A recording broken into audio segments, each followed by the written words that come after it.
Good evening दोस्तों, नमस्कार। आप सभी का बहुत बहुत स्वागत है हमारे यूट्यूब चैनल कैरियर परिवार में। मैं मुकेश कुमार आप सबका बहुत बहुत स्वागत करता हूं। चलिए आज का क्लास हम लोग स्टार्ट करते हैं और आज का जो टेस्ट है वो टेस्ट नंबर आपका 59 होने वाला है। यहाँ पर हम लोग देखेंगे 75 महत्वपूर्ण प्रश्न जो आपका सामान्य अध्ययन से संबंधित है और यहाँ पर मैथ और रीजनिंग का भी आज हम लोग देखने वाले हैं। तो चलिए आज का क्लास हम लोग स्टार्ट करते हैं। और अभी जो क्लास होगी रात में 9 बजे से आप सभी की डेली क्लास होती है। और अभी भी हमारे ग्रुप में आप नहीं जुड़े हैं तो यहाँ पर जुड़ जाइए। यहाँ पर आपको सभी चीज़ मिल जाएगा, पीडीएफ नोट्स वगैरह। और इसमें जुड़ने के लिए आपको बताया गया कि इस नंबर पर आपको 351 का पेमेंट करना है, उसके बाद सारा चीज़ आपको वहाँ पर मिल जाएगा। ठीक है, पीडीएफ नोट्स वीडियो सब चीज़ आपको मिल जाएगा। इसी नंबर पर गूगल पे, फ़ोनपे या फिर पेटीएम के माध्यम से आप पेमेंट करके हमसे जुड़ सकते हैं। उसके बाद सारा नोट्स वगैरह आपको मिल जाएगा दोस्तों। और हमारा जो टेलीग्राम ग्रुप है इसको आप ज्वाइन कर लीजिएगा। ठीक है, ये टेलीग्राम ग्रुप का नाम है आपको कैरियर परिवार। तो जाकर के टेलीग्राम में आप सर्च कीजिएगा कैरियर परिवार। ये कैरियर परिवार आप सर्च कीजिएगा तो आ जाएगा टेलीग्राम में, उसको आप वहाँ से ज्वाइन कर लीजिएगा। ठीक है, चलिए आज का हम पहला प्रश्न देखते हैं। आप सभी का समय ज़्यादा मैं नहीं लूँगा। चलिए आज का पहला प्रश्न देखते हैं। सभी लोग वीडियो को एक बार लाइक कर दीजिएगा और अपने चैनल पर नए हैं तो आप सब्सक्राइब कर लीजिएगा चैनल को। ठीक है, चलिए देखते हैं आज का पहला प्रश्न। और अभी देखिए 3-4 दिन से इधर जो चल रहा था आपका बिहार श्रृंखला चल रहा था और बिहार का सारा करंट अफेयर आपको कंप्लीट करवा दिया गया है। तो पीछे 3-4 वीडियो जो है वो मैं आपको यहाँ पर आई बटन में दे दूंगा, वहाँ से आप देख सकते हैं सभी वीडियो को। ठीक है, और उसका प्लेलिस्ट भी मैं दे दूंगा जहाँ से आप सारे वीडियो को देख सकते हैं। अभी तक जितने भी क्लास हुए हैं सब आपको यहाँ पर आई बटन में आप जा करके देखिएगा तो यहाँ पर सारा आपको मिल जाएगा। डिस्क्रिप्शन में भी हम दे देंगे, वहाँ से भी आप देख सकते हैं। प्लेलिस्ट में भी जा करके आप देख सकते हैं। वहाँ पर आपको प्रधान शिक्षक करके एक आपको फाइल बना हुआ है, वहाँ पर सारा वीडियो आपको पड़ा हुआ है, वहाँ से आप सभी वीडियो को देख सकते हैं। ठीक है, चलिए आज का देखते हैं पहला प्रश्न। पहला प्रश्न है कि लॉर्ड डलहौजी के द्वारा अवध का अंग्रेजी राज्य में विलय निम्न में से किस नीति से हुआ था। जी हाँ, तो अवध का अंग्रेजी राज्य में जो विलय हुआ था वो किस रीति से हुआ था दोस्तों, ये बताना है आपको। लॉर्ड डलहौजी के द्वारा ये उसको मतलब कि अपने में मिलाया गया था। देखिए तो इसका अब आंसर क्या हो जाएगा, तो आंसर हो जाएगा आपको कुप्रशासन के कारण, है ना। इसका आंसर हो जाएगा आपका फर्स्ट का डी नंबर, यानी कि कुप्रशासन के वजह से। देखिए लॉर्ड डलहौजी जो था ये भारत में ये 1848 से लेकर के 56 तक रहा था और इन्होंने अवध के नवाब वाजिद अली शाह पर कुप्रशासन का आरोप लगा करके 13 फरवरी 1856 को उसका अंग्रेजी राज्य में विलय कर लिया था। ठीक है, तो कब विलय किया था याद रखिएगा, 13 फरवरी 1856 को। ठीक है, 13 फरवरी 1856 को इन्होंने विलय कर लिया था। कुप्रशासन का आरोप लगा करके इन्होंने और उस समय अवध का जो नवाब था वो कौन था, तो वाजिद अली शाह था। ये भी ध्यान में रखना है आपको। ठीक है, चलिए अगला प्रश्न देखते हैं। आपका दूसरा नंबर प्रश्न है कि जैन धर्म में पूर्ण ज्ञान के लिए क्या शब्द है। जी हाँ, पूर्ण ज्ञान का मतलब क्या होता है जैन धर्म में दोस्तों, तो पूर्ण ज्ञान ऑप्शन है जिन, रत्न, कैवल्य या फिर निर्वात। तो जैन धर्म में पूर्ण ज्ञान के लिए कैवल्य शब्द का प्रयोग किया जाता है। जी हाँ, कैवल्य शब्द का प्रयोग किया जाता है। ये क्वेश्चन कई बार पूछा गया है ना, बहुत इंपॉर्टेंट प्रश्न है तो ध्यान रखिएगा। देखिए महावीर स्वामी जी जो थे ये 12 वर्षों की कठोर तपस्या किए थे और उसके बाद जाकर के इनको मतलब कि कैवल्य की प्राप्ति हुई थी, यानी कि पूर्ण ज्ञान की प्राप्ति हुई थी। ठीक है, क्वेश्चन पूछा जाता है कि जो महावीर स्वामी थे ये जैन धर्म के कैवें तीर्थंकर थे, तो याद रखना है 24वें तीर्थंकर थे और टोटल 24 तीर्थंकर ही हुए थे जैन धर्म में। ठीक है, जो और इनको जो ज्ञान की प्राप्ति हुई थी दोस्तों, तो याद रखना है जराम्भिक गांव में हुआ था। जराम्भिक गांव के समीप हुआ था रिजुपालिका नदी भी पूछ लिया जाता है कि किस नदी के किनारे हुआ था, तो रिजुपालिका नदी के किनारे हुआ था। किस वृक्ष के नीचे हुआ था, तो साल के वृक्ष के नीचे इनको ज्ञान की प्राप्ति हुई थी। जैसे कि गौतम बुद्ध को पीपल वृक्ष के नीचे हुआ था, उसी प्रकार से भगवान महावीर को साल वृक्ष के नीचे कैवल्य की प्राप्ति यानी कि पूर्ण ज्ञान की प्राप्ति हुआ था। ठीक है, उसके बाद ही वे केवलिन कहलाए थे, यानी कि पूर्ण ज्ञान यानी कि कैवल्य कहलाए थे, उसी को केवलिन भी कहा जाता है। ठीक है, चलिए तो ये चीज़ आप ध्यान रखना है। नेक्स्ट प्रश्न है आपका थर्ड नंबर कि एतमादुद्दौला का मकबरा आगरा में किसने बनवाया था। जी हाँ, तो एतमादुद्दौला का मकबरा आगरा में ही है और इसको किसने बनवाया था, तो 3 का आंसर क्या होगा दोस्तों, तो इसको नूरजहां ने बनवाया था। ठीक है, आंसर क्या हो जाएगा, नूरजहां यानी कि एतमाद-उद-दौला का जो मकबरा था वो नूरजहाँ ने 1622 से लेकर के 1628 ईस्वी, है ना, 1622 से 28 ईस्वी के मध्य में इन्होंने बनवाया था, नूरजहाँ ने बनवाया था दोस्तों। ठीक है, अपने पिता की मृत्यु के बाद इन्हें बनवाए थे और यह जो है आगरा में यमुना नदी के तट पर ही स्थित है। ठीक है, तो ये भी आप ध्यान रखिएगा। नेक्स्ट चलते हैं आपका 4 नंबर प्रश्न है कि हड़प्पा कालीन स्थलों में अभी तक किस धातु का प्राप्ति नहीं हुई है। जी हाँ, तो जो हड़प्पा कालीन स्थल था ना उसमें तांबा का तो प्राप्ति हुआ है, सोना का भी हुआ है, चांदी का भी हुआ है, लेकिन लोहा की प्राप्ति नहीं हुई है दोस्तों। ठीक है, तो आंसर हो जाएगा हड़प्पा सभ्यता, यानी कि इसी को कहा जाता है कांस्ययुगीन सभ्यता, है ना, इसी को क्या कहते हैं, कांस्ययुगीन सभ्यता भी इसी को कहा जाता है। और यहाँ से तांबा मिला था, कांसा भी मिला है, स्वर्ण मिला है, चांदी मिला है, लेकिन यहाँ से लोहे की प्राप्ति नहीं हुई है। ये काफ़ी इंपॉर्टेंट सवाल है, कई बार एग्जाम में पूछा गया है, तो याद रखिएगा लोहे की प्राप्ति नहीं हुई है। नेक्स्ट है 5 नंबर की इनमें से कौन गुलाम वंश का नहीं था। जी हाँ, तो गुलाम वंश का इनमें से कौन नहीं है। ऑप्शन है बलबन, इल्तुतमिश, कुतुबुद्दीन ऐबक, इब्राहिम लोदी। देखिए, तो गुलाम वंश यानी कि गुलाम वंश जो था दोस्तों, इसका जो चला था 1206 से लेकर के 1290 तक ये गुलाम वंश का शासन चला था। और इसमें कौन कौन से शासक राज किए थे, तो याद रखना है कुतुबुद्दीन ऐबक थे आपका, है ना, 1206 से लेकर के 1210 ईस्वी तक, है ना, ये आपको पूछा जाता है। 1206 से लेकर के 10 तक इन्होंने ही स्थापना किया था गुलाम वंश का। और उसके बाद इल्तुतमिश आया था 1210 से लेकर के 1236 ईस्वी तक, तो 1210 से लेकर के 36 तक याद रखिएगा इल्तुतमिश को। और उसके बाद बलबन आया था, तो बलबन हो जाएगा आपको 1266 से लेकर के 1287 तक। बीच में और भी शासक यहाँ पर आए थे, रजिया सुल्तान वगैरह थी यहाँ पर। ठीक है, तो यहाँ पर कह रहा है कि इब्राहिम लोदी जो था ना, ये लोदी वंश का था आपका। इब्राहिम लोदी किस वंश का था, तो ये लोदी वंश का था। तो इसका आंसर क्या हो जाएगा, आपका आंसर नंबर डी हो जाएगा, ये गुलाम वंश का नहीं था आपका। ठीक है, चलिए नेक्स्ट प्रश्न है कि सत्यमेव जयते जो शब्द था वो किस उपनिषद से लिया गया है। ठीक है, तो सत्यमेव जयते, जी हाँ, सभी लोग वीडियो को लाइक कर दीजिएगा, जितने लोग देख रहे हैं तो वीडियो को आप लोग लाइक जरूर कर दीजिए। चैनल पर नए हैं तो चैनल को सब्सक्राइब कर लीजिए। मात्र आधा लोग यहाँ पर चैनल को सब्सक्राइब किए हुए हैं, जो लोग देख रहे हैं, है ना, तो आप लोग सब्सक्राइब क्यों नहीं करते हैं, सब्सक्राइब कर लीजिए। सब्सक्राइब करने का थोड़ा सा पैसा थोड़ी लग रहा है आप लोग को, है ना, सब्सक्राइब कर लीजिए, वीडियो को लाइक भी कर दिया कीजिए, है ना। जो लाल बटन है उसको आप प्रेस कीजिएगा तो वो ब्लैक हो जाएगा, वो सब्सक्राइब हो जाएगा आपका। ठीक है, चलिए, तो अब कह रहा है कि सत्यमेव जयते जो है दोस्तों, ये किस उपनिषद से लिया गया है। ये क्वेश्चन भी बहुत बार एग्जाम में पूछा गया है, तो ये मुंडकोपनिषद से लिया गया है ना, मुंडकोपनिषद से आपको लिया गया है सत्यमेव जयते शब्द को, यानी कि सत्य की ही विजय होती है दोस्तों, सत्यमेव जयते। ठीक है, याद रखना है। नेक्स्ट चलते हैं कि तीर्थंकर शब्द संबंधित है। देखिए, तीर्थंकर आपको भी बताए थे कि जैन धर्म में टोटल 24 तीर्थंकर हुए थे, है ना, जैन धर्म में टोटल कितने तीर्थंकर हुए थे, 24 तीर्थंकर हुए थे। और प्रथम तीर्थंकर कौन थे जैन धर्म के, तो याद रखना है ऋषभ देव थे। प्रथम कौन थे, तो ऋषभ देव थे प्रथम, है ना, ऋषभ देव प्रथम थे। और अंतिम कौन थे, तो अंतिम थे भगवान महावीर। ठीक है, तो 24 तीर्थंकर जो हुए थे ये जैन धर्म से संबंधित है, तो आंसर क्या हो जाएगा, आंसर नंबर डी हो जाएगा आपका। ठीक है, चलिए नेक्स्ट प्रश्न है कि निम्नलिखित में से किसने साम्राज्य की राजधानी आगरा से दिल्ली स्थानांतरित किया था दोस्तों। तो अपनी जो राजधानी को था वो आगरा से लेकर के कहाँ ले गया था, तो दिल्ली ले गया था। वो कौन ले गया था, तो 8 का आंसर हो जाएगा शाहजहां ने, है ना, शाहजहां ने ले गया था आगरा से दिल्ली। यानी कि 24 फरवरी 1628 को शाहजहां अबुल मुजफ्फर शहाबुद्दीन मोहम्मद साहिब किरण ए सानी की उपाधि धारण करके वो गद्दी पर बैठा था और आगरा में उसका राज्याभिषेक हुआ था और इन्होंने आगरा से दिल्ली ले गया था, मतलब कि अपने राजधानी को। तो आंसर हो जाएगा, आंसर नंबर सी हो जाएगा आपका।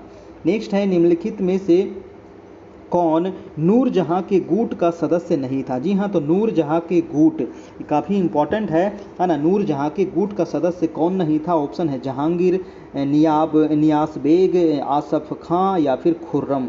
तो इनमें कौन कौन शामिल था, तो याद रखिएगा नूरजहां से आंसर हो जाएगा इसका दोस्तों आंसर नंबर ए, यानी कि जहांगीर जो था इसमें शामिल नहीं था, है ना, तो आंसर हो जाएगा आपका आंसर नंबर ए हो जाएगा। और इस गुट के जो प्रमुख सदस्य थे ना, वो याद रखिएगा एतमाद-उद-दौला या फिर मिर्जा गियाब थे जो नूरजहां का पिता था, अस्मत बेगम थी जो नूरजहां की माँ थी, आसफ खां था जो नूरजहां का भाई था, और शहजादा खुर्रम था जो बाद में बादशाह बना था। ठीक है, तो ये सब लोग थे, लेकिन इसमें जहांगीर नहीं था, तो आंसर हो जाएगा आंसर नंबर ए हो जाएगा। अगला है कि सिंधु घाटी सभ्यता, यानी कि सिंधु घाटी थोड़ा सा छोटा कर दूं, है ना। सिंधु घाटी संस्कृति वैदिक सभ्यता से भिन्न थी, क्यों भिन्न थी? देखिए, सिंधु घाटी जो सभ्यता थी, ये क्वेश्चन पूछ रहा है कि वैदिक सभ्यता से भिन्न क्यों थी, है ना। एक थी वैदिक सभ्यता, एक थी सिंधु घाटी की सभ्यता। तो आप पढ़े होंगे कि सिंधु घाटी की जो सभ्यता थी ना, ये नगरीय सभ्यता थी, जबकि जो वैदिक सभ्यता थी ये ग्रामीण सभ्यता थी। बहुत सारे अंतर थे सिंधु घाटी सभ्यता और वैदिक सभ्यता में दोस्तों, है ना। तो सिंधु घाटी जो संस्कृति थी वो वैदिक सभ्यता से अनेक बातों से भिन्न थी। सिंधु घाटी की सभ्यता क्या थी? नगरीय थी, अभी आपको बता दिए। और जबकि वैदिक सभ्यता क्या थी? तो ग्रामीण थी। सिंधु सभ्यता की लिपि जो थी वो भाव चित्रात्मक थी, लेकिन जो वैदिक सभ्यता के लोग जो थे वो लोहे तथा रक्षा शास्त्रों के ज्ञान से मुक्त थे, है ना, युक्त थे। मतलब कि लोहा का उनको ज्ञान था वैदिक सभ्यता के लोगों को, लेकिन सिंधु घाटी में अभी तक लोहे का प्राप्ति नहीं हुआ है वहाँ से। सिंधु घाटी की सभ्यता में लोहे के ज्ञान का अभाव मिलता है। यानी कि इसका जो आंसर हो जाएगा 10 का आंसर हो जाएगा, आंसर नंबर डी हो जाएगा। यानी कि इसके पास विकसित शहरी जीवन की सुविधाएं थी, इसके पास चित्रलेखीय लिपि था, इसके पास लोहे का और रक्षा शास्त्रों के ज्ञान का अभाव था। ठीक है, तो ये सिंधु सभ्यता का बारे में दिया गया है। वैदिक सभ्यता क्या था? तो इससे भिन्न था। ठीक है, चलिए नेक्स्ट है आपका 11 नंबर प्रश्न कर रहा है कि राजा राम मोहन राय द्वारा स्थापित, जी हाँ, राजा राम मोहन राय द्वारा स्थापित प्रथम संस्था कौन सा था? जी हाँ, तो इसका आंसर क्या हो जाएगा कि देखिए, राजा राम मोहन राय के द्वारा जो प्रथम संस्था जो स्थापित हुआ था वो था आत्मीय सभा, है ना, वो था आत्मीय सभा। हिंदू धर्म के एकेश्वरवादी मत का प्रचार करने के लिए 1814 ईस्वी में राजा राम मोहन राय ने अपने युवा समर्थकों के सहयोग से आत्मीय सभा की स्थापना की थी। तो याद रखना है 1814 ईस्वी में। ठीक है, राजा राम मोहन राय ने ही ब्रह्म समाज की भी स्थापना किए थे। ठीक है, लेकिन ये ब्रह्म समाज की स्थापना किए थे 1828 ईस्वी में, है ना। और सती प्रथा का भी इन्होंने अंत किया था 1829 ईस्वी में। तो ये तीनों एग्जाम में आपको पूछा जाता है। आत्मीय सभा की भी स्थापना इन्होंने ही किया था और सबसे पहला इन्होंने प्रथम संस्था इनका यही था। बाद में ब्रह्म समाज की स्थापना भी 1828 में इनके द्वारा ही किया गया था। ठीक है, सती प्रथा का अंत भी किया गया था आपको 1829 में। ठीक है, चलिए नेक्स्ट है आपका कि हिंदुस्तान सोशलिस्ट रिपब्लिकन एसोसिएशन की गठन किया गया था। जी हाँ, तो हिंदुस्तान सोशलिस्ट रिपब्लिकन एसोसिएशन का गठन की गई थी सुभाष चंद्र बोस के द्वारा, रास बिहारी बोस के द्वारा, चंद्रशेखर आज़ाद के द्वारा या सरदार भगत सिंह के द्वारा।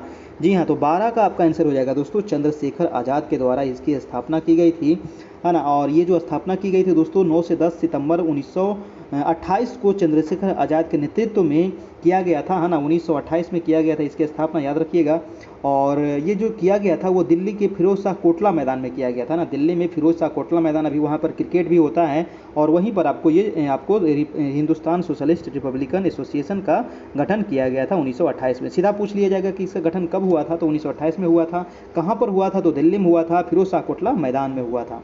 ठीक है, चलिए नेक्स्ट प्रश्न है आपका कि 13 नंबर सवाल है कि निम्नलिखित में से किस अधिनियम द्वारा संवैधानिक निरंकुशता का सिद्धांत प्रवृत्त किया गया? जी हाँ, तो संवैधानिक निरंकुशता का सिद्धांत प्रवृत्त किया गया दोस्तों किस अधिनियम के द्वारा किया गया है? तो 13 का आंसर हो जाएगा 1935 का भारत सरकार अधिनियम। जी हाँ, 1935 का जो भारत सरकार अधिनियम है ना, ये काफ़ी इंपॉर्टेंट अधिनियम है। और इसी अधिनियम जब हमारा देश आज़ाद हुआ और भारत में जो संविधान बना है तो उसका 90% जो 1935 में जो शासन था, आपका शासन अधिनियम था, उसका आपको 90% लगभग उसमें से लेकर के हमारे संविधान में जोड़ा गया है। तो इसका आंसर जो हो जाएगा आपका आंसर नंबर सी हो जाएगा आपका। ठीक है, बाद में बहुत सारे चीज़ें दूसरे देशों से भी लिया गया है, जैसे कि नीति निर्देशक तत्व आयरलैंड से है, आपको मौलिक अधिकार आपको अमेरिका से है लिया गया है ना। संसदीय शासन प्रणाली ब्रिटेन से लिया गया है। संघीय शासन प्रणाली आपको कनाडा से लिया गया है ना। समवर्ती सूची आपको ऑस्ट्रेलिया से लिया गया है। संविधान में संशोधन आपको दक्षिण अफ्रीका से लिया गया है। मौलिक कर्तव्य आपको रूस से लिया गया है। ठीक है, तो बहुत सारी चीज़ दूसरे देशों से भी लिया गया है ना। लेकिन जो मेन जो हमारा संविधान है वो 1935 के भारत सरकार अधिनियम पे ही आधारित है। नेक्स्ट प्रश्न आपका है 14 नंबर की महात्मा गांधी द्वारा चलाया गया प्रथम जन आंदोलन कौन था? देखिए यहाँ पर क्वेश्चन पूछा गया प्रथम जन आंदोलन। जी ना, तो जन आंदोलन जो था वो था असहयोग आंदोलन, है ना।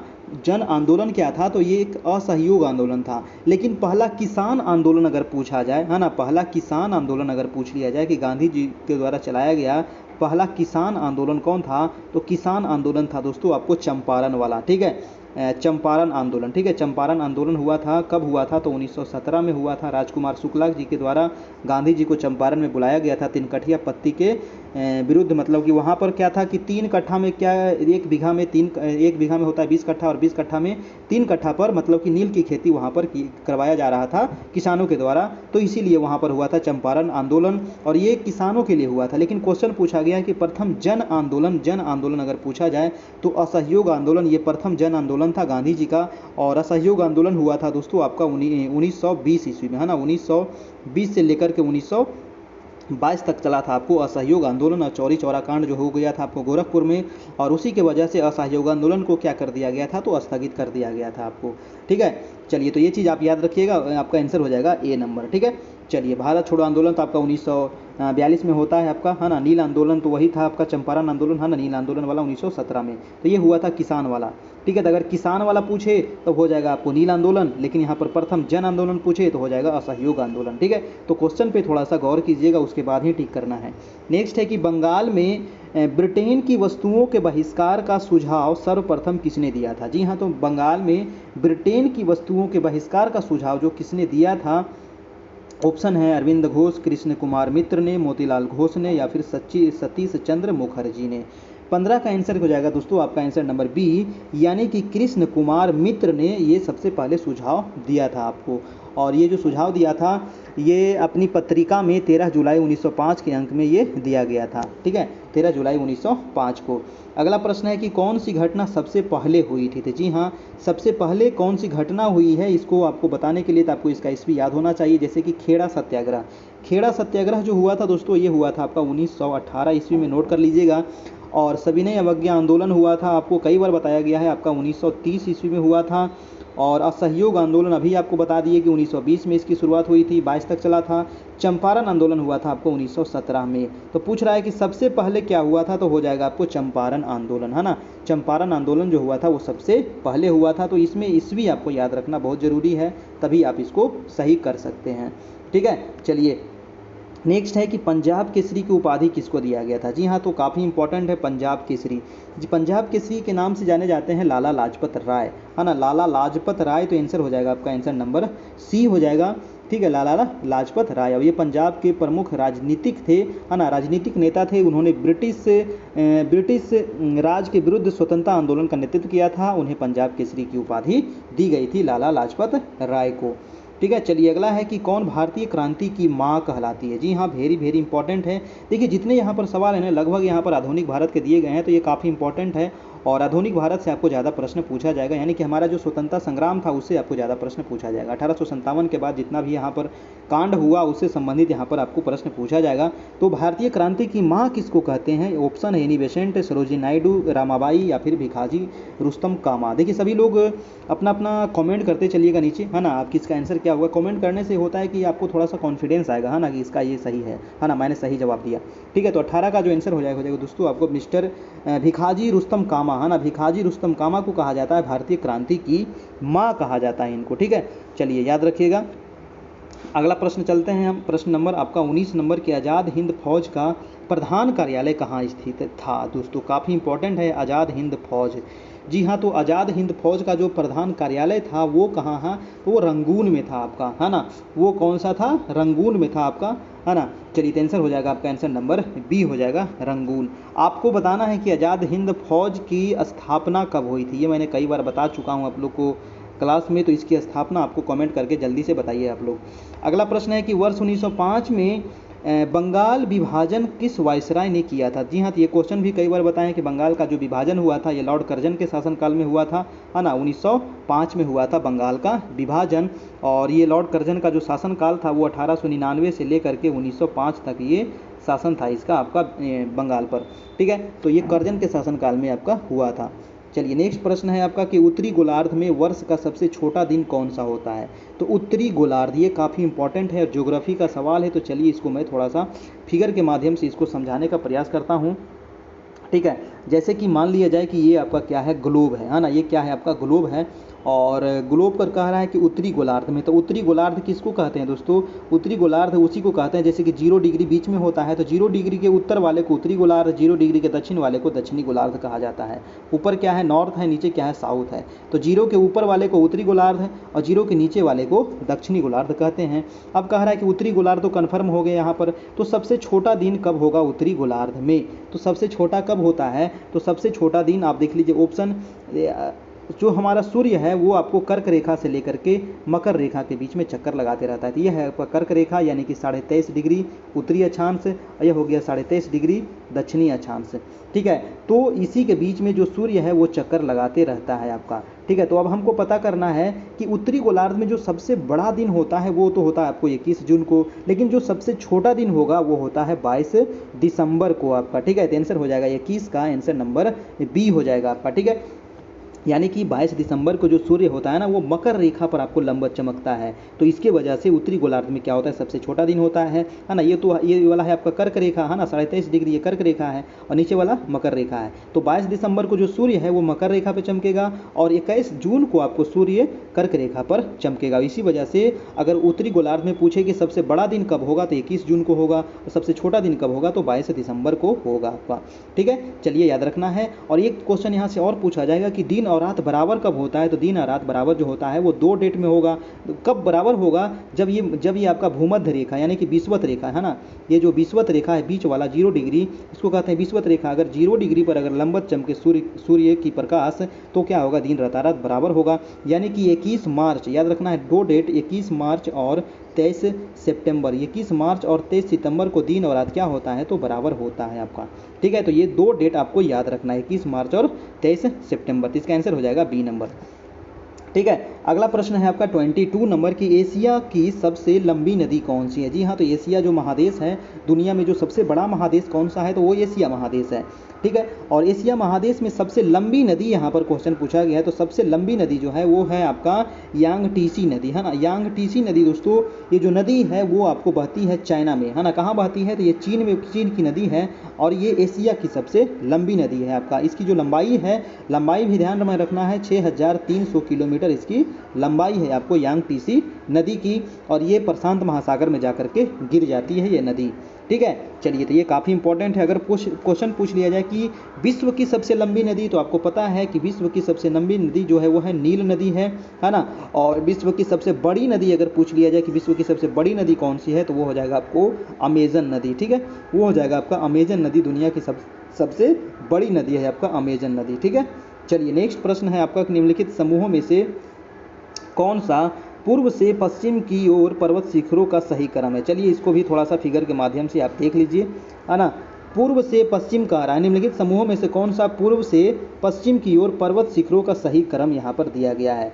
तो पर्वत शिखर का सही क्रम बताने के लिए आपको भारत का मानचित्र थोड़ा सा आपको जानकारी होनी चाहिए कि भारत के मानचित्र में कौन सा पर्वत शिखर जो है वो कहाँ पर ही है ना। कौन सा पर्वत शिखर आपका कहाँ पर ही है, तभी आप इसको बता सकते हैं। ठीक है, तो मैं आपको थोड़ा सा ये भारत का मानचित्र मैंने यहाँ पर थोड़ा सा ड्रॉ किया हूँ और ये ऑप्शन में दे रहा है आपको, एवरेस्ट है, कंचनजंगा है, अन्नपूर्णा है, धौलागिरी। देखिए जितने भी यहाँ पर पर्वत शिखर दिए गए हैं सभी आपको हिमालय पर्वत के पर्वत शिखर हैं है ना। ये जो पर्वत शिखर है ये हिमालय के पर्वत शिखर हैं। आपको पता है कि जो हमारा हिमालय पर्वत है इसकी 3 श्रृंखलाएँ हैं है ना। 3 श्रृंखलाएँ हैं। सबसे उत्तरी वाले को कहा जाता है महान हिमालय, बीच वाले को कहते हैं मध्य हिमालय, सबसे नीचे वाले को कहते हैं शिवालिक हिमालय कहा जाता है। ठीक है, तो 3 श्रृंखलाएँ हैं आपका हिमालय का, और हिमालय के ही ये सारे पर्वतों के नाम आपको दिए गए हैं। ठीक है, तो अब यहाँ पर बताना है कि पूरब से लेकर के पश्चिम, यानी कि इधर है पूरब और इधर है पश्चिम। तो जो सबसे पहले आता है ना, जो सबसे पहले आता है वो जो आएगा आपको वो कौन सा आएगा आपको? तो कंचनजंगा आएगा। कंचनजंगा ऑप्शन के अनुसार है ना, कंचनजंगा जो है वो आपको सिक्किम में है। ठीक है, उसके बाद आ जाएगा एवरेस्ट। एवरेस्ट भी यहाँ पर है, नेपाल में है आपका एवरेस्ट है, फिर अन्नपूर्णा है और फिर आपका धौलागिरी है। तो ये क्रम आप याद रखिएगा है ना। कंचनजंगा, एवरेस्ट हो गया, अन्नपूर्णा हो गया, धौलागिरी हो गया। ये 4 जो शिखर है ये आपको पूरब से लेकर के पश्चिम की ओर क्रम से आपको फैले हुए हैं। तो आंसर हो जाएगा आंसर नंबर बी, यानी कि कंचनजंगा सिक्किम में है, एवरेस्ट नेपाल में है, अन्नपूर्णा और धौलागिरी ये आपको है आपका क्रम आप ध्यान में रखना है, ठीक है। चलिए नेक्स्ट प्रश्न है कि निम्नलिखित में से कौन सा सबसे गहरा सागर है, बताइए। अब सबसे गहरा सागर कौन है, तो इसकी गहराई आपको पता होनी चाहिए, है ना, कि इसमें गहरा कौन है, तो दक्षिण चीन सागर, है ना। दक्षिण चीन जो सागर है इसकी गहराई कितनी है दोस्तों, तो 5016 मीटर इसकी गहराई है, ठीक है, नोट कर लेना है। बेरिंग सागर की गहराई जो है 4773 है, बेरिंग सागर कितना है, 4773 मीटर इसकी गहराई है। और आपका भूमध्य सागर की गहराई कितनी है, तो 4632 मीटर इसकी गहराई है। और आपका जापान सागर की गहराई कितनी है, तो 3742 मीटर इसकी गहराई है जापान सागर की। अब देखिए कि सबसे गहरा यहाँ पर कौन है, तो वो है आपको दक्षिण चीन सागर। आंसर हो जाएगा आपका, आंसर नंबर ए हो जाएगा, ठीक है। चलिए नेक्स्ट है आपका प्रश्न नंबर 25। प्रश्न है कि वर्ष 2011 की जनगणना के अनुसार भारत में लिंग अनुपात कितना है। जी हाँ, तो 2011 के अनुसार जो लिंगानुपात है वो 1000 पुरुषों के पीछे स्त्रियों की संख्या जो है वो 943 है। कई बार आपको बता दिया गया है ना, जनगणना तो आपको पूरा करवा दिया गया है। आप ध्यान में रखिएगा, जनगणना से आपको 1-2 प्रश्न जरूर पूछा जाएगा, है ना। जनगणना नहीं देखे हैं तो पहले वाला वीडियो आप देख लीजिए, है ना। कल परसों तरसों का वीडियो जितना भी था वो सारा आपको इसी से संबंधित था, पूरा करंट अफेयर से ही संबंधित था। तो 943 हो जाएगा आपका इंडिया का जो है लिंगानुपात हो जाएगा। बिहार का लिंगानुपात कितना है, तो 918 है, बिहार वाला भी आप याद रखिएगा, है ना। 25 कम है आपको बिहार का टोटल इंडिया से, ठीक है। चलिए नेक्स्ट है आपका 26 नंबर, कह रहा है कि अंतर्राष्ट्रीय दिनांक रेखा यानी कि इंटरनेशनल डेट लाइन इसको कहा जाता है, ये खींची जाती है। देखिए अंतर्राष्ट्रीय जो दिनांक रेखा है ना दोस्तों, ये कहाँ से होकर के गुजरा है, ये क्वेश्चन एग्जाम में बहुत बार पूछा गया है। तो ये प्रशांत महासागर के से होकर के गुजरा है आपका, ठीक है। कहाँ से गुजरा है, तो ये हो जाएगा प्रशांत महासागर से होकर के गुजरा है। और ये क्या है, तो 180 डिग्री देशांतर रेखा इसी को है, इसको क्या कहते हैं, 180 डिग्री देशांतर रेखा भी इसको कहा जाता है, अंतर्राष्ट्रीय दिनांक रेखा इसको कहते हैं, ठीक है। ये जो रेखा है ये कैसी रेखा है, तो ये टेढ़ी मेढ़ी रेखा। ये टेढ़ी क्यों हो गई है, अगर बीच में कोई स्थल आ गया है ना, इसी वजह से ये टेढ़ा हो गया, ठीक है। तो इसी वजह से ये टेढ़ा हुआ बीच में स्थल आ जाने के वजह से, ठीक है। क्योंकि प्रशांत महासागर क्या है, तो पूरा स्थल वाला क्षेत्र है, लेकिन बीच में अगर कोई द्वीप वगैरह आ गया है तो इसको थोड़ा सा टेढ़ा हमको करना पड़ा है, ठीक है। ये टेढ़ा किया गया है और इसका आंसर जो हो जाएगा, आंसर नंबर सी हो जाएगा। नेक्स्ट प्रश्न है आपका 27 नंबर, कह रहा है निम्नलिखित में से कौन सी जो नदियां हैं वो बंगाल की खाड़ी में गिरती है। जी हाँ, बंगाल की खाड़ी में गिरने वाली नदियां आपको बताना है। चलिए बताइए, बंगाल की खाड़ी में कौन कौन सी नदियाँ गिरती है। तो गंगा नदी तो बंगाल की खाड़ी में गिर रही है, ठीक है। ब्रह्मपुत्र नदी भी गिर रही है, गोदावरी भी गिर रही है, बिल्कुल सही है। महानदी भी गिर रही है, कृष्णा भी गिर रही है, कावेरी भी गिर रही है। नर्मदा नहीं गिर रही है दोस्तों, ताप्ती भी नहीं गिर रही है और लूनी भी नहीं गिर रही है, यानी कि ए और बी आपका यहाँ पर बिल्कुल सही है। गंगा नदी तो आपको बताए ही है ना, गंगा नदी को बांग्लादेश में क्या कहते हैं, याद रखिएगा, गंगा नदी को बांग्लादेश में कहा जाता है पद्मा नदी, है ना, याद रखिएगा, पद्मा नदी। और ब्रह्मपुत्र को बांग्लादेश में क्या कहते हैं, तो जमुना कहा जाता है। ब्रह्मपुत्र को बांग्लादेश में क्या कहते हैं, जमुना कहते हैं। और ये दोनों नदी जब बांग्लादेश में जाती है और जाकर के मिलती है तो उसको कहा जाता है मेघना नदी, और यही मेघना नदी जाकर के बंगाल की खाड़ी में गिरती है। गोदावरी नदी भी कहाँ से निकलती है, तो कई बार आपको बताएं कि यह है गोदावरी नदी जो महाराष्ट्र के नासिक जिला के त्र्यंबकेश्वर गांव से होकर के निकलती है, ठीक है। महानदी आपको छत्तीसगढ़ से निकलती है, कृष्णा नदी आपको महाबलेश्वर से निकलती है, कावेरी नदी कुर्ग से निकलती है, ठीक है। तो ये सभी चीज़ आप याद रखिएगा, गंगा गंगोत्री से निकलती है, ब्रह्मपुत्र मानसरोवर से निकलती है, ठीक है। चलिए, और ताप्ती नदी आपको मध्य प्रदेश से निकलती है। नर्मदा नदी आपको अमरकंटक से निकलती है ना। चलिए, लूनी नदी भी आपको लूनी नदी जो है ये आपका मध्य प्रदेश से ही निकलती है। नेक्स्ट प्रश्न है आपका 28 नंबर प्रश्न कह रहा है कि किन दो पर्वत श्रेणियों के मध्य कश्मीर घाटी स्थित है दोस्तों। तो कश्मीर घाटी जो कह रहा है कि ये किन दो पर्वतों के बीच में स्थित है ना। तो 28 का आंसर हो जाएगा आपका, ये बृहद हिमालय और पीर पंजाल के बीच में स्थित है आपको कश्मीर घाटी, ठीक है। भारत के जो जम्मू कश्मीर राज्य में स्थित कश्मीर घाटी जो है ये उत्तर पूर्व में बृहद हिमालय है और दक्षिण पश्चिम में पीर पंजाल है और इसके बीच में स्थित है कश्मीर घाटी। आंसर हो जाएगा आपका, आंसर नंबर बी हो जाएगा आपका। नेक्स्ट है आपका 29 नंबर, टर्की का क्वेश्चन है कि टर्की का कौन सा नगर है ना, कौन सा नगर जो है वो पश्चिम का द्वार कहलाता है। जी हाँ, टर्की का वो नगर है जिसको पश्चिम का द्वार कहा जाता है। तो ये कौन से शहर को कहा जाता है दोस्तों, तो आंसर हो जाएगा आपको इस्तांबुल, है ना। इस्तांबुल जो है इसको कहते हैं पश्चिम का द्वार। आंसर याद रखना, आंसर नंबर हो जाएगा, आंसर नंबर सी। सभी लोग अपना अपना कमेंट करते चलिएगा और वीडियो अच्छा लग रहा हो ना तो एक लाइक जरूर कर दीजिएगा, है ना, एक लाइक जरूर कर दीजिएगा। चैनल पर नए हैं चैनल को सब्सक्राइब भी कर लीजिएगा। नेक्स्ट है कि जनसंख्या बढ़ने, है ना, जनसंख्या बढ़ने का भारत भारत में मुख्य क्या कारण है? जी हाँ, जनसंख्या बढ़ने का मुख्य कारण क्या है? भारत में बहुत तेज़ी से जनसंख्या बढ़ रही है और इसका जो मुख्य कारण है वो आंसर हो जाएगा आंसर नंबर 30 का ए नंबर, यानी कि मृत्यु दर में कमी हो गई है। ठीक है, आज से 50 साल पहले भारत में मृत्यु दर जो था ना वो काफ़ी तेज था ना, बहुत लोगों की मृत्यु हो जाती थी, जैसे कि जन्म के समय ही मृत्यु हो जाना, बाद में मृत्यु हो जाना, या फिर किसी वजह बहुत बीमारी फैल जाने की वजह से मृत्यु हो जाना। लेकिन वर्तमान में ये मृत्यु दर में काफ़ी कमी आ गया है, इसके वजह से जनसंख्या तीव्र हो गई है। आंसर हो जाएगा इसका राइट आंसर ए नंबर हो जाएगा आपका। ठीक है, नेक्स्ट है कि भारत में अधिकांश बेरोजगारी है। जी हाँ, भारत में अधिकांश जो बेरोजगारी है दोस्तों वो किस प्रकार की बेरोजगारी है, ये क्वेश्चन पूछा गया है। यानी कि प्रौद्योगिकीय बेरोजगारी है, चक्रीय बेरोजगारी है, संघर्ष संबंधी है, या फिर संरचनात्मक बेरोजगारी है। तो भारत में अभी जो मुख्य रूप से जो बेरोजगारी है वो है आपको संरचनात्मक बेरोजगारी, है ना, संरचनात्मक बेरोजगारी। और ये विकासशील देशों में इसी प्रकार की बेरोजगारी होती है, संरचनात्मक बेरोजगारी। नेक्स्ट प्रश्न है कि विकास भूमि बैंक भाग है। जी हाँ, विकास भूमि बैंक भाग है, किसका भाग है दोस्तों? व्यापारिक बैंकों का, आईडीबीआई बैंकों का, या फिर एफसीआई का, या फिर सहकारी साख संरचना का। तो 32 का क्या हो जाएगा आपका? विकास भूमि जो है ये सहकारी साख संरचना का ये बैंक भाग है। आंसर हो जाएगा आपका आंसर नंबर डी हो जाएगा आपका। ठीक है, चलिए नेक्स्ट प्रश्न हम चलते हैं, आपका प्रश्न नंबर 33 नंबर है कि राष्ट्रीय कृषि और ग्रामीण विकास बैंक, यानी कि जिसको कहते हैं नाबार्ड, नाबार्ड की स्थापना किस पंचवर्षीय योजना की अवधि में हुई थी? ये क्वेश्चन कई बार आपको बताए हैं कि नाबार्ड की स्थापना कब हुई थी, ये क्वेश्चन कई बार पूछा गया है। तो इसकी जो स्थापना हुई थी दोस्तों ये छठी पंचवर्षीय योजना में हुई थी, है ना, छठी पंचवर्षीय योजना में इसकी स्थापना होती है और इसकी स्थापना हुई थी 1982 ईस्वी में। ठीक है, 1982 में हुई थी छठी पंचवर्षीय योजना। आपको कमेंट करके बताना है कि छठी पंचवर्षीय योजना का काल क्या था, नहीं उसका समय क्या था। ठीक है, तो आपको समय तो ये तो मैंने बता दिया कि नाबार्ड की जो स्थापना हुई थी 1982 में हुई थी। आपको ये बताना है कि छठी पंचवर्षीय योजना जो था वो कब से कब तक था आपका। ठीक है, चलिए नेक्स्ट प्रश्न है आपका कि योजना पत्रिका का प्रकाशन निम्नलिखित में से किसके द्वारा होता है? बताइए, योजना पत्रिका का प्रकाशन जो होता है ये किसके द्वारा होता है? नीति आयोग, राष्ट्रीय विकास परिषद, विज्ञान और दृश्य प्रचार निदेशालय, या फिर सूचना एवं प्रसारण मंत्रालय। तो इसका जो प्रकाशन होता है योजना अंग्रेजी एवं भारत के कई अन्य क्षेत्रीय भाषाओं में प्रकाशित होने वाला ये मासिक पत्रिका है। ठीक है, तो याद रखना है ये कैसी पत्रिका है, तो ये मासिक पत्रिका यानी कि मंथली निकलता है आपका। और ये जो प्रकाशित होता है दोस्तों ये सूचना एवं प्रसारण मंत्रालय के द्वारा होता है। ठीक है, तो आंसर हो जाएगा आपका आंसर नंबर डी, यानी कि सूचना और प्रसारण मंत्रालय के द्वारा। नेक्स्ट है आपका 35 नंबर, कह रहा है कि भारतीय अर्थव्यवस्था के उदारीकरण का अग्रदूत यानी कि पायनियर किसको कहा जाता है? जी हाँ, तो भारतीय अर्थव्यवस्था के जो उदारीकरण का अग्रदूत जो कहा जाता है वो काफ़ी इंपॉर्टेंट प्रश्न है, कई बार एग्जाम में पूछा गया है, वो है डॉक्टर मनमोहन सिंह, है ना। वो कौन है?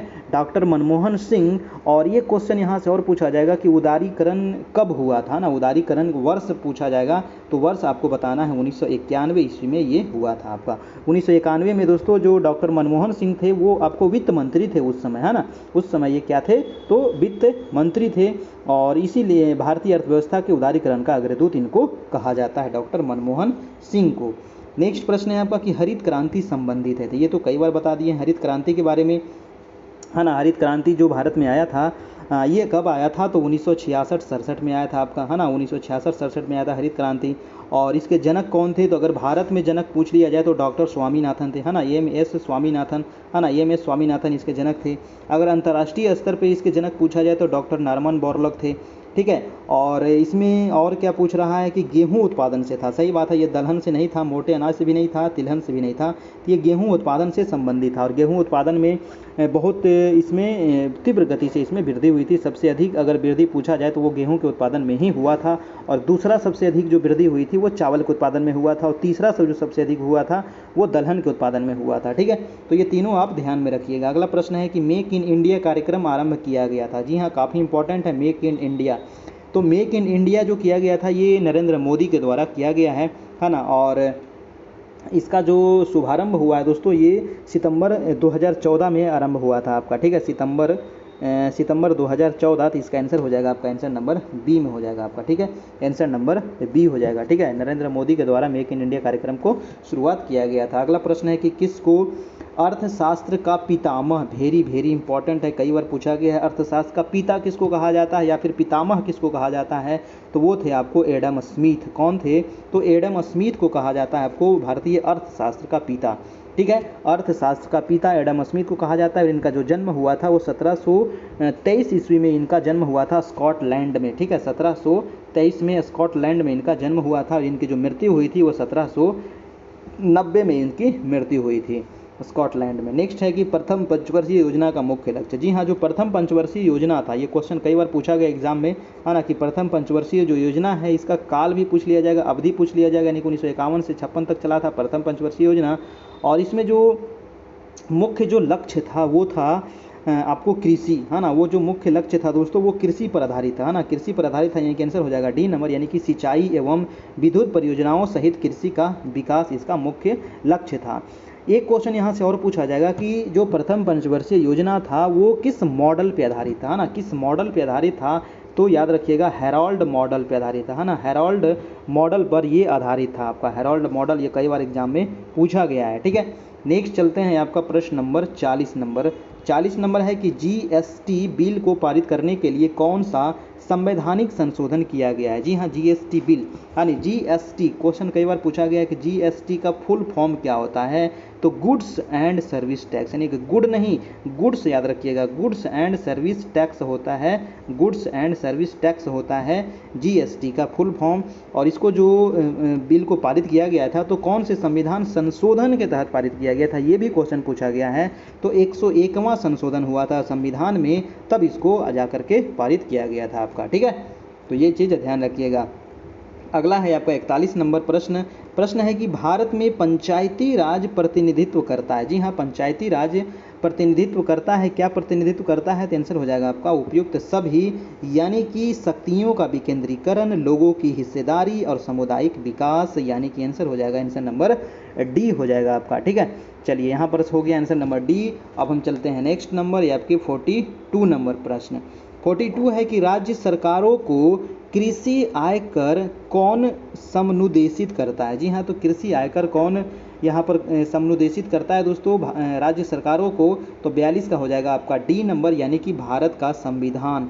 और ये संविधान के अनुच्छेद 274 के अनुसार ये होता है, याद रखिएगा, संविधान के 274 के अनुसार कृषि आयकर या फिर ऐसे कराधान जिनमें राज्य हितबद्ध है, ऐसे प्रावधान नियत किए गए हैं 274 के अनुसार। ठीक है, चलिए नेक्स्ट प्रश्न अब चलते हैं आपका 43 नंबर।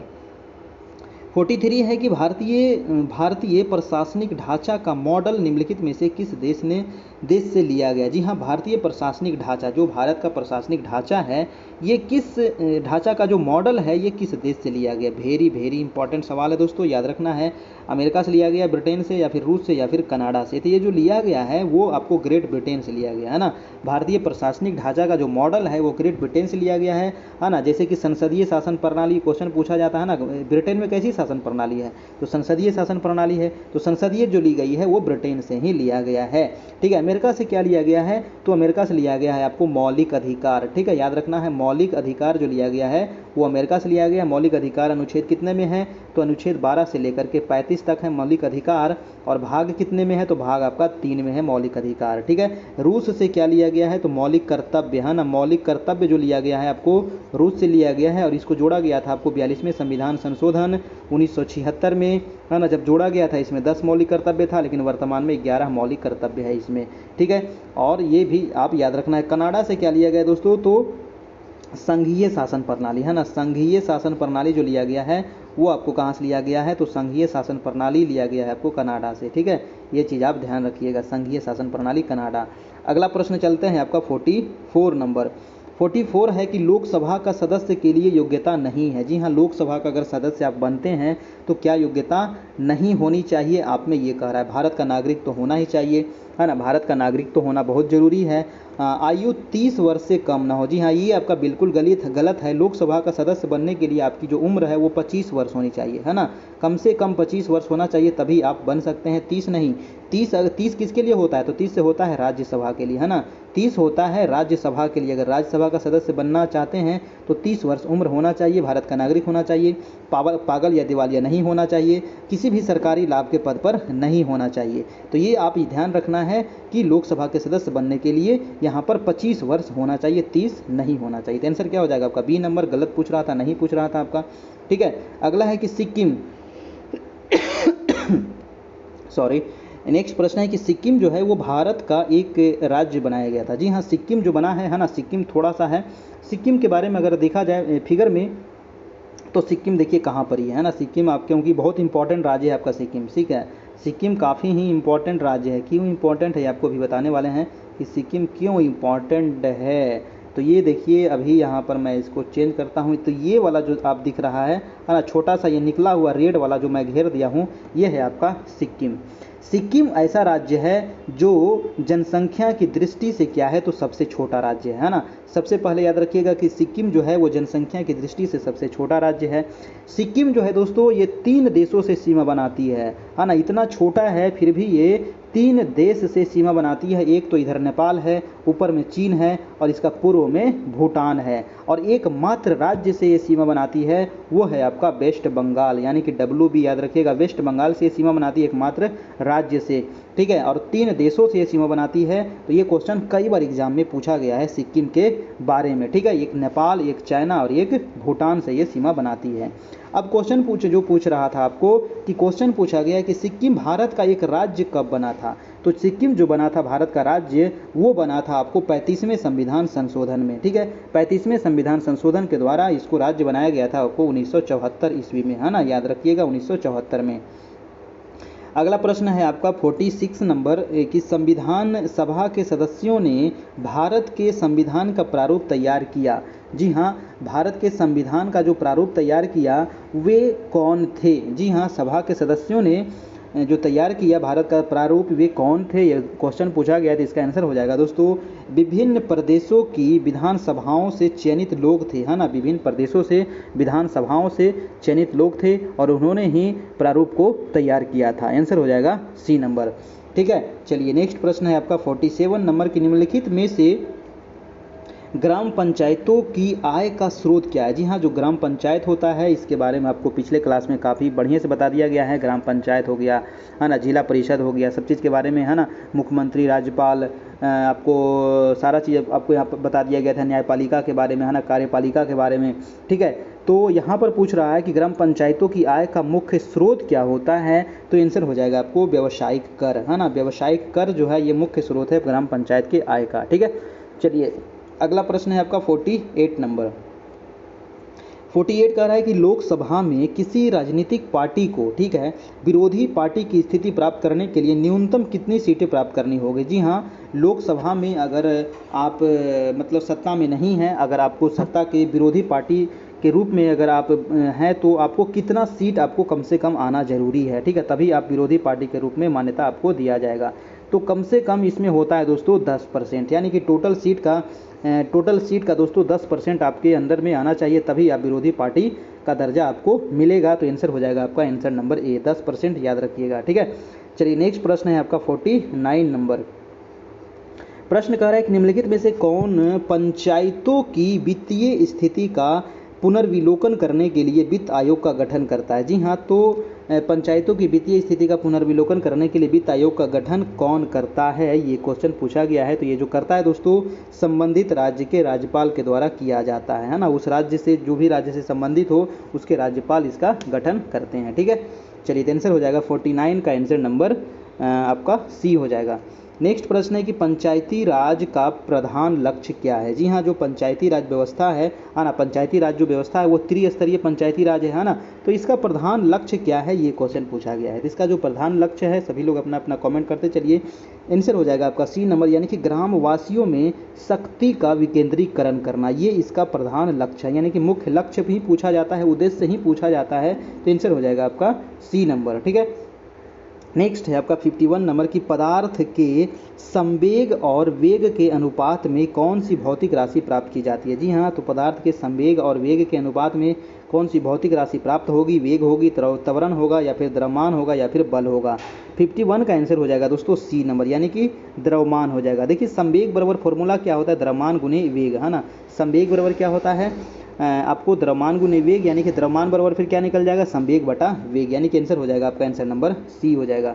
नेक्स्ट है कि क्वेश्चन पूछ रहा है कि एक ट्रेन जैसे ही चलना आरंभ करती है, ठीक है, एक ट्रेन जैसे ही, मान लीजिए हम लोग ट्रेन पर बैठे हुए हैं और ट्रेन जैसे ही चलना आरंभ करती है, तो उसमें बैठे हुए यात्री का सिर जो है वो पीछे की ओर झुक जाता है। बिल्कुल सही है, इसका कारण क्या है। तो इसका मेन कारण जो है वो है आपका कि स्थिरता का जड़त्व की वजह से ऐसा होता है ना, स्थिरता के जड़त्व की वजह से, यानी कि यात्री जो है वो ट्रेन के अचानक चल देने से पीछे की ओर गिर जाते हैं। इसका कारण यह है कि यात्री के शरीर का जो निचला हिस्सा जो है, निचला हिस्सा जो गाड़ी के संपर्क में है, यह हिस्सा गाड़ी के साथ साथ चलने लगता है, परंतु ऊपरी हिस्सा क्या होता है तो वो अस्थिर के जड़त्व के कारण विरामावस्था में ही बने रहने के प्रयत्न करता है। फलतः यात्री के शरीर का ऊपरी हिस्सा पीछे की ओर झुक जाता है, यानी कि आंसर हो जाएगा आपका, आंसर नंबर ए हो जाएगा। अगला प्रश्न है आपका 52 नंबर प्रश्न है कि स्वर्णकारों, जी हाँ, स्वर्णकारों द्वारा प्रयोग में आने वाला एक्वारेजिया, जी हाँ, जो आपको सोनार लोग होते हैं वो इसमें प्रयोग में जो आता है एक्वारेजिया निम्नलिखित को मिला करके बनाया जाता है। जी हाँ, किसको मिला करके बनाया जाता है तो 53 का हो जाएगा दोस्तों आंसर नंबर बी, यानी कि नाइट्रिक अम्ल तथा हाइड्रोक्लोरिक अम्ल को, है ना, नाइट्रिक अम्ल तथा हाइड्रोक्लोरिक अम्ल को, यानी कि हाइड्रोक्लोरिक अम्ल HCl और आपका नाइट्रिक अम्ल होता है HNO3, है ना, HNO3, ठीक है, तो इसको मिला करके बनाया जाता है। आंसर हो जाएगा आपका आंसर नंबर बी। नेक्स्ट प्रश्न है आपका 55 नंबर का है कि रक्त शरीर में क्या करता है। जी हाँ, जो रक्त है यानी कि जो ब्लड है वो शरीर में क्या कार्य करता है, इसका काम क्या है, तो 54 का क्या होगा बताइए, 54 का आंसर क्या होगा, सभी लोग बताइए आंसर दोस्तों। तो इसका आंसर जो हो जाएगा आंसर नंबर ए हो जाएगा, है ना, इसका आंसर क्या होगा, ए हो जाएगा, यानी कि जो हमारे शरीर में ऑक्सीजन पहुंचाने का कार्य करता है ना, इसका मेन काम क्या है तो ऑक्सीजन पहुंचाने का काम है आपका। ठीक है, अगला प्रश्न है आपका 55 नंबर की किस विटामिन में कोबाल्ट होता है। जी हाँ, कई बार एग्जाम में पूछा गया है कि किस विटामिन में कोबाल्ट पाया जाता है। ऑप्शन है B1, B2, B6 या फिर B12। आंसर क्या होगा, आंसर हो जाएगा आपका B12 में पाया जाता है आपको कोबाल्ट। ठीक है, चलिए कोबाल्ट क्या है तो ये खनिज लवण है ना, जो कि विटामिन B12 में पाया जाता है। ठीक है, चलिए B12 जो होता है ना ये वृद्धि के लिए मेन रूप से मतलब जाना जाता है। अगला है कि ध्वनि की तीव्रता को मापने वाला यंत्र। जी हाँ, तो ध्वनि की तीव्रता को कौन से यंत्र से हम मापेंगे दोस्तों, तो इसका आंसर क्या हो जाएगा 56 का डी नंबर, यानी कि ऑडियो मीटर से इसको मापा जाता है ना, ऑडियो मीटर से इसको मापा जाता है। जबकि एनीमोमीटर से क्या मापा जाता है बताइए, तो कई बार बताए हैं एनीमोमीटर से वायु के वेग को मापा जाता है ना, वायु के वेग को मापा जाता है। अगला है कि प्रकाश की गति किसके बीच से जाते हुए न्यूनतम होगी। जी हाँ, प्रकाश की चाल है ना, प्रकाश की जो गति है वो कहाँ से गुजरेगी तो क्या होगा, उसका चाल क्या होगा, न्यूनतम होगा। ये क्वेश्चन पूछा गया है, कांच से, निर्वात से, जल से या फिर वायु से। तो प्रकाश की गति किसके बीच से जाते हुए न्यूनतम होगी, तो आंसर हो जाएगा आपका कांच से, है ना, आंसर हो जाएगा कांच से, है ना, आंसर नंबर ए हो जाएगा। अगला प्रश्न चलते हैं आपका 58 नंबर की रेडियो एक्टिविटी का आविष्कार किया था। जी हाँ, रेडियो एक्टिविटी का आविष्कार किसने किया था, रदरफोर्ड ने, बैकरोल ने, बोर ने या फिर मैडम क्यूरी ने। ठीक है, तो 58 का आंसर हो जाएगा दोस्तों बैकुरल ने, है ना, हेनरी बैकुरल जो थे इन्होंने ही एक फ्रांसीसी भौतिक शास्त्री थे और 1856 में इन्होंने रेडियो एक्टिविटी की खोज की थी। ठीक है, तो कब किए थे तो 96 में किया था, 56 नहीं 1896 में किए थे, है ना, ये रेडियो एक्टिविटी की खोज। नेक्स्ट है कि प्लास्टर ऑफ पेरिस। जी हाँ, कई बार क्वेश्चन पूछा गया है प्लास्टर ऑफ पेरिस का रासायनिक रूप से क्या है ये। जी हाँ, तो रासायनिक रूप से है क्या है, तो आंसर हो जाएगा ये 59 का आंसर नंबर ए। ठीक है, आंसर नंबर ए हो जाएगा, यानी कि कैल्शियम सल्फेट। ठीक है, ए नंबर यानी कि calcium sulphate. Plaster of Paris का सूत्र क्या होता है दोस्तों, याद रखना है CaSO4। कई बार इसका सूत्र भी पूछा जाता है CaSO4 × 12H2O, है ना, CaSO4 × 12H2O plaster of Paris. Next प्रश्न है आपका 16 नंबर के शरीर में निम्न में से कौन सा संक्रमण से हमारी रक्षा करता है। जी हाँ, शरीर में हमारी संक्रमण से, ना, शरीर में बहुत सारे जो संक्रमण हो सकते हैं उससे हमारी रक्षा करता है। RBC करता है, WBC करता है, रक्त प्लाज्मा करता है या फिर हीमोग्लोबिन करता है। तो जो WBC होता है ना, WBC, है ना, WBC जो होता है इसको कहते हैं श्वेत रक्त कणिकाएं, है ना, और इसका जो जीवन काल होता है वो मात्र 4 दिन का होता है जीवन काल। ठीक है, और यही जो है हमारे शरीर में संक्रमण को रोकता है। आंसर हो जाएगा आपका आंसर नंबर बी हो जाएगा WBC, वाइट रक्त कणिकाएं। नेक्स्ट आपका देखिए मैथ का यहाँ पर सवाल है, तो मैथ आप लोग बनाइएगा, है ना, और क्योंकि यहाँ पर आपको लैपटॉप पर ये अच्छे तरीके से नहीं बन पाता है, हम कोशिश करेंगे इसको आज बोर्ड पे बनाने का, इसको अलग से।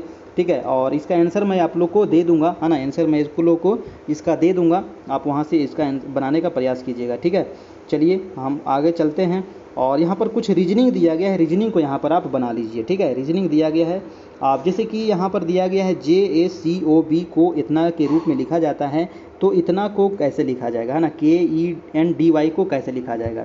देखिए यहाँ पर क्या किया गया है दोस्तों, तो इसको देखिए पहले।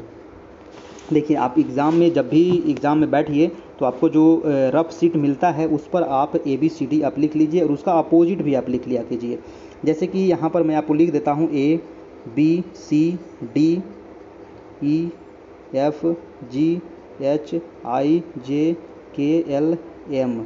एम हो गया, और एम के उल्टा क्या हो जाएगा, एन ऐसे लिखना है, ओ हो जाएगा, पी हो जाएगा, QRSTUVWXYZ। ठीक है, ये देखिए अपोजिट भी लिखा गया और पूरा ABCD भी लिखा गया आपका। एम का उल्टा क्या हो जाएगा, एन हो जाएगा, एल का उल्टा ओ हो जाएगा। ठीक है, ये समझ रहे हैं ना।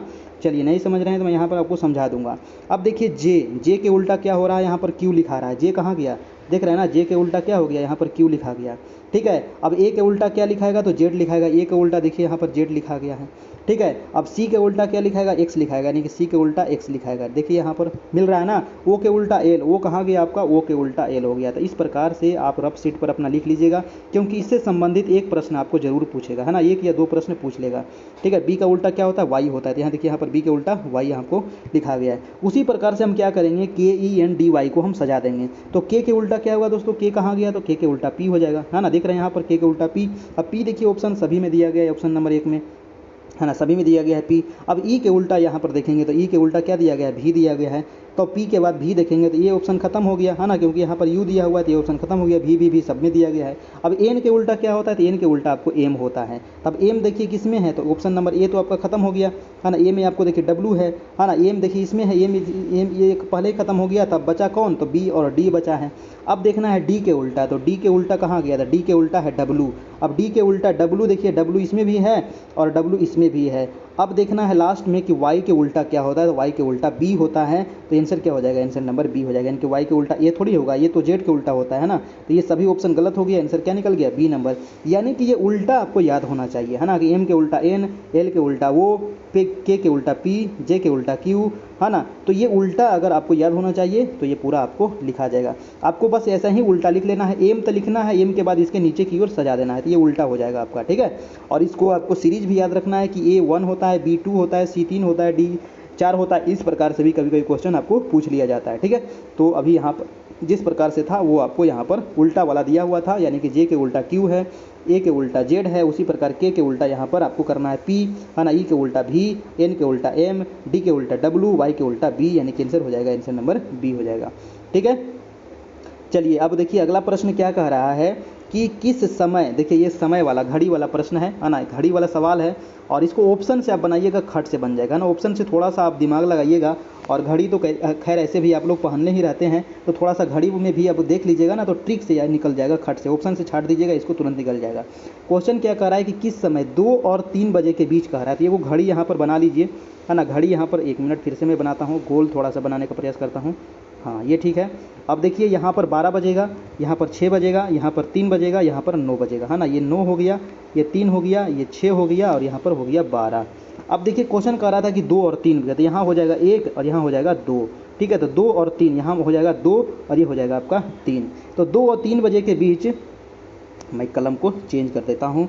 कह रहा है कि एक दूसरे से 180 डिग्री का कोण बनेगा। देखिए 180 डिग्री का कोण कब बनेगा, 180 डिग्री का कोण तभी बनेगा जब यहाँ पर दोनों जो सुइयाँ होगी, यानी कि घड़ी की सुई, मिनट की सुई, और यहाँ पर घंटे की सुई, दोनों में क्या होगा, एक दूसरे के अपोजिट होगा। तो एक दूसरे के अपोजिट यहाँ होगा तभी 180 डिग्री का कोण बनेगा। ये आपको ध्यान याद होना चाहिए कि 180 डिग्री का कोण यहाँ पर बना रहा है ना। जो सुई है, जो घड़ी की सुई है, वो एक दूसरे से क्या बन रहा है, तो 180 डिग्री का कोण बन रहा है। यानी कि एक दूसरे से क्या होगा, ये सुई अपोजिट होगा, है ना, एक दूसरे से अपोजिट होगा। यानी कि ऐसे होगा, 2 और 3 के बीच में होगा तो ऐसा ही होगा, तब ना ये अपोजिट बनेगा आपका।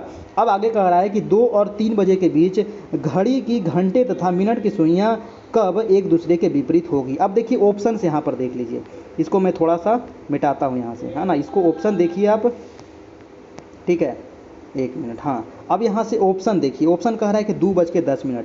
अब देखिए 2 तो यहाँ बज रहा था और 10 मिनट यहाँ होगा, तो क्या ये इस प्रकार से होगा, है ना, घंटा और मिनट की सुई। तो क्या ये 180 डिग्री का कोण बन रहा है, ऑप्शन खत्म हो गया। अब कह रहा है कि 2:15, क्या ये 2:15 ये भी 180 डिग्री का कोण बन रहा है, ये भी नहीं बन रहा है। अब तीसरा कह रहा है कि 2:10.11, क्या ये भी आपको बनेगा, ये भी 180 डिग्री का कोण बनेगा, ये भी नहीं बनेगा। तो देखिए ऑप्शन नंबर डी जो कह रहा है 2:43 यानी कि 2 यहाँ पर बजेगा और 43 कहाँ पर जाएगा, यहाँ पर जाएगा, है ना। यानी कि 2:43.7/11 जो मिनट है, इस समय क्या होगा, तो ये जो घंटे की सुई और मिनट की सुई क्या होगा, एक दूसरे के अपोजिट होगा। तो आंसर क्या हो जाएगा, डी नंबर। यानी कि ऑप्शन से देखिए कितना आसानी से निकल गया आपका, है ना। ये तीनों ऑप्शन आपका छट गया। तो एग्जाम हॉल में क्या करना है, एक घड़ी बनाना है और उसी आधार पर आपके भी अगर हाथ में घड़ी है तो उस पर भी आप इसको सजा करके आप बना सकते हैं, ट्रिक के माध्यम से ना, थोड़ा सा दिमाग लगा करके बना सकते हैं, ठीक है। तो इसका आंसर हो जाएगा डी नंबर। चलते हैं अगला प्रश्न।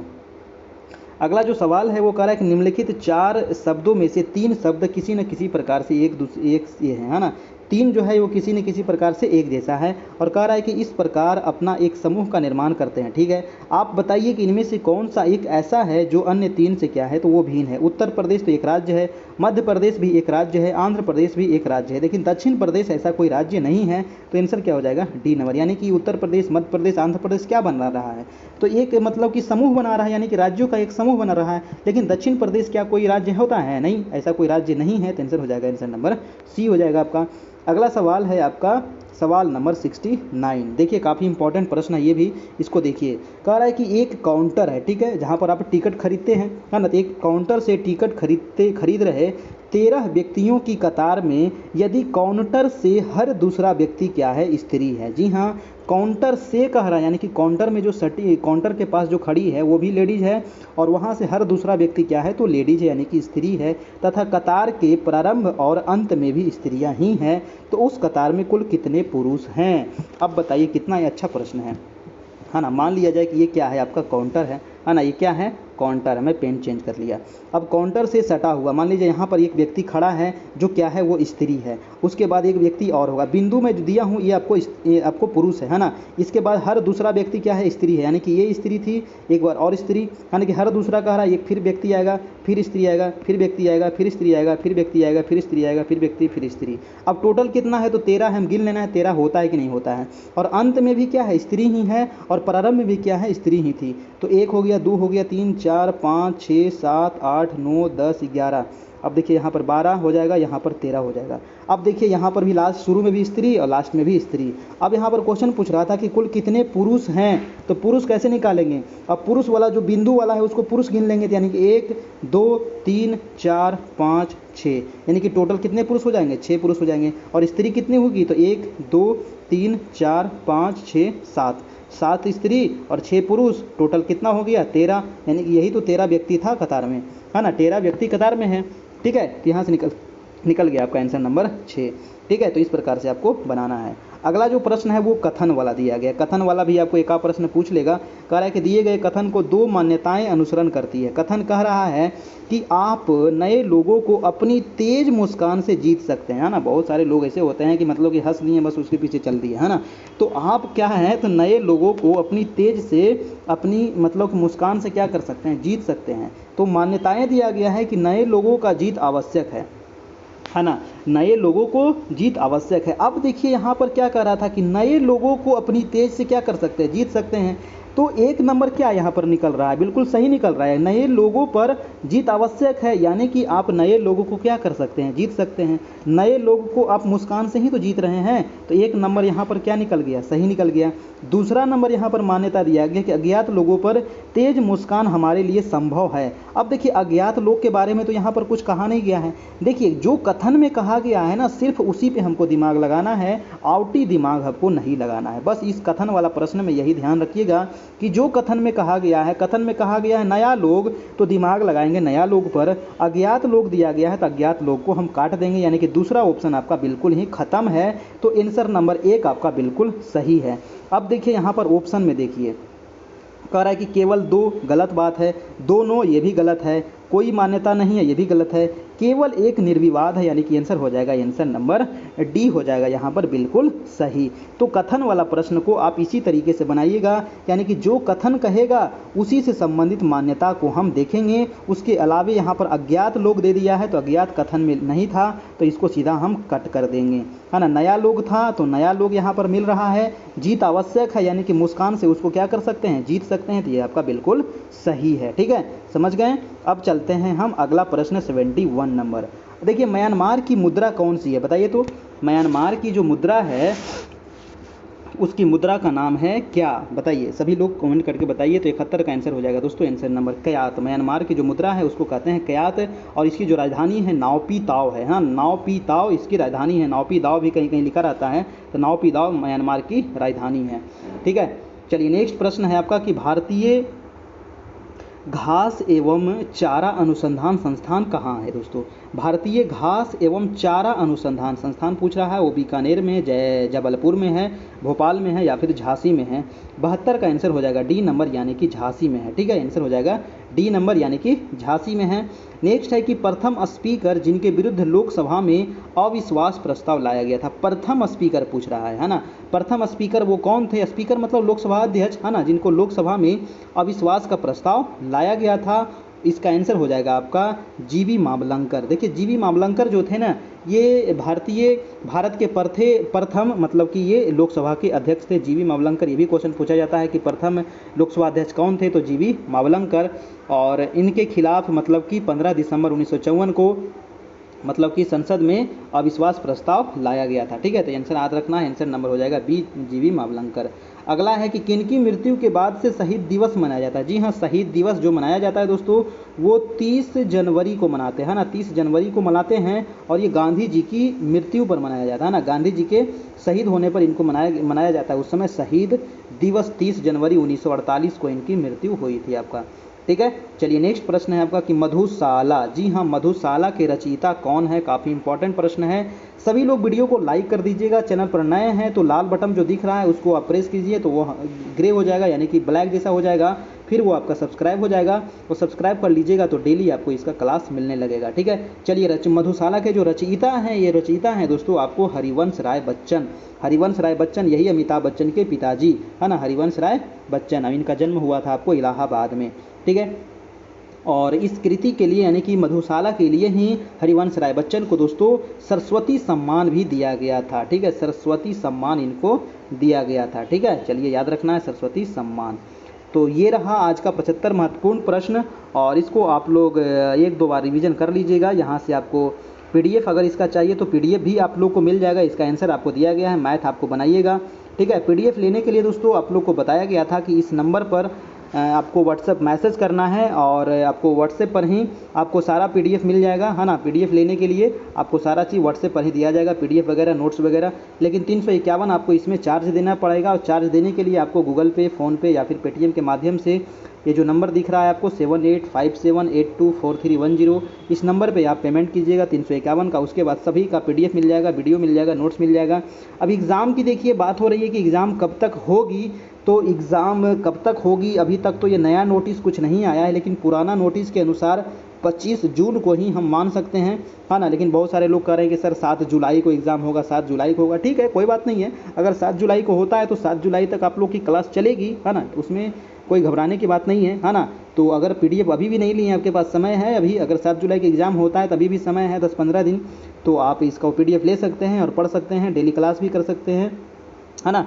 और यहाँ पर जो लोग पेमेंट करेंगे इस नंबर पर 351 का, तो वो अपना स्क्रीनशॉट जरूर भेज दीजिएगा इसी नंबर पर, है ना, व्हाट्सएप पर, तभी आपको वहाँ पर मिल पाएगा। ठीक है, चलिए दोस्तों, और ये सीटेट का क्लास रहा आप सभी का, और आज का जो टेस्ट था वो टेस्ट नंबर आपका 59 यहाँ पर समाप्त होता है।